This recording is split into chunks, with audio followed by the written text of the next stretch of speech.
What's up, world? It is Get Your Man On. I am Evan Bass, and this is a show for men, those who like men, and those who want men to level up and kick some serious ass. I investigate men's health, sex, and the newest treatments with medical professionals, celebrities, and thought leaders. It's a show for anyone with a brain or a body. The world needs to know about the man who's sitting right next to me. He's incredible. I owe him a lot. He has been an amazing urologist. You heard him on last week's show. Dr. Tom Alderson, he's a force in the men's sexual health world. He has seen it all. We talked last week about some goat ball installations. Hopefully today we can talk about some penile enlargement stuff or the history of erectile dysfunction a little bit more. Men's sexual health has a face, and his name is Dr. Alderson. Welcome, Doc. So glad to have you back. Thank you, Evan. How you doing? I'm good. Awesome. We've been working together in the clinic today. It's been a joy, and we just hopped into the studio here, which happens to be in our clinic, which is kind of cool. And Doc's so funny. Whenever there's we're gonna have a slow moment, he'll walk out and be like, "Where are they, Evan?" And I'm like, "Doc, I'm trying. We'll get him in, Doc." It's so funny. But we've worked together for years. He has treated thousands of men for erectile dysfunction, low T, and other things. And we felt like we needed to push out a little bit more after what we talked about last week. There's just some stuff left on the table. And, that's kind of weird to say around a surgeon, but so I wanted to talk, we're going to talk some about the history of erectile dysfunction treatment some more. And Doc, I want, kind of keep going with what we were talking about last week. What are some of the places that we've explored, and talk about maybe we did some really, really early stuff, and now maybe we can move a little bit into the 1800s and then maybe talk about some stuff from today. Okay. Sounds like you want a little update, a little more modern treatment. Yeah. So there are several dates that need to be mentioned. Particularly with reference to devices that have been implanted in men with erectile dysfunction. Isn't that funny that the first thing people think about is, what can I implant into a guy to fix this stuff? Well, originally, this goes back many years. In the 8th century, you had implantation of testicular devices, testicular tissue even, and it's been reported in many of the ancient journals and literature that there was some increase in the desire and energy levels of men when they had this done to them. So it's quite interesting. The history, most of it originates in Europe, in Russia. I guess they're not as strict as the FDA is over there as it is here. So there a lot of most of the research originated in Europe and the Far East, and it's migrated to the United States. So we're beginning to see more and more modern research in this particular area of science and interest. It's crazy how it's taken off in the past few years. The low T, ED stuff, this new acoustic wave therapy, which is still technically considered investigational, right? By that, we can talk about that in a minute. But where what were these people doing in Europe and in the Middle East?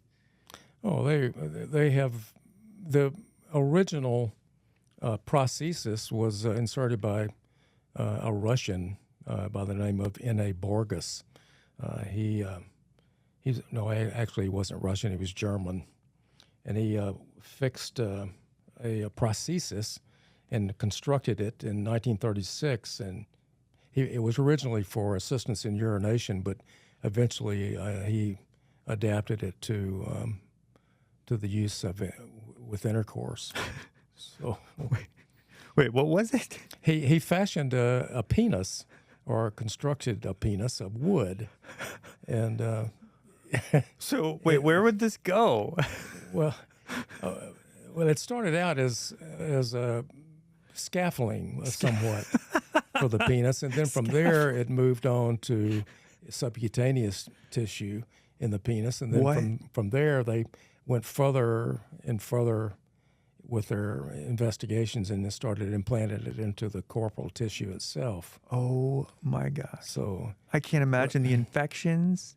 that was a major issue. Oh my gosh. Yeah. The scaffolding thing just gives me all kinds of funny, things images. I mean, the imagery on the scaffolding for constructing the penis there to work. Well, if you walk into one of these modern day men's stores or sex stores, I think they call them, they're scattered all over the country. If you happen to see some of the products that they have on their shelf, you would be amazed at some of the relics, I would call them, that are left over from the Middle Ages. that people still purchase them and use them.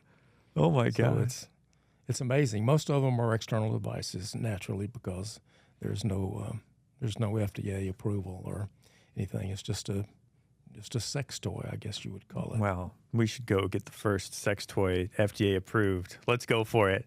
We can do. I'm just kidding. Can you imagine?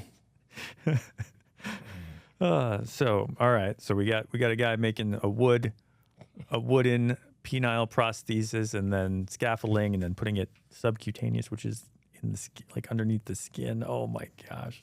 Well, that would hurt. It's progressed somewhat since that time. And originally in the United States, a fellow by the name of Jonas, he came up with a semi-rigid, malleable, wire-constructed device that people call the Jonas prosthesis. It was the first semi-rigid prosthesis that was introduced into the United States, and it was popular up until the early 1980s.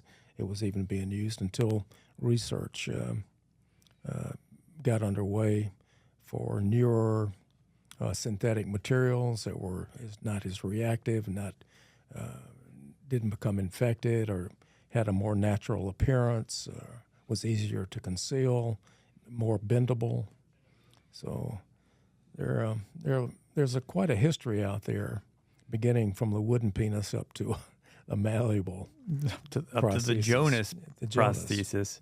And then in the 80s, that's when the Jonas Brothers were I don't think it was those Jonas. Oh, okay.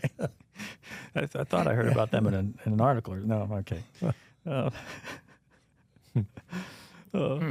That's amazing. It's just crazy to think about how, since the beginning of time, guys have been trying to figure this out. Like how we talked about, like the Roman, how in the Roman Empire they were trying to figure it out, and all the different things that men will do to take care of this situation.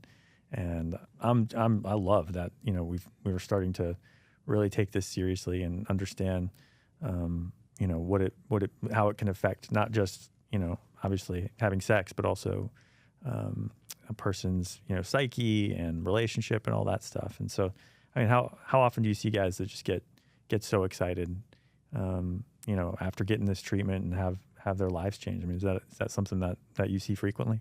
Oh, certainly. I don't have the luxury of visiting with the patients after they've been treated. It's usually a complication or an adjustment of some type that I need to discuss with them.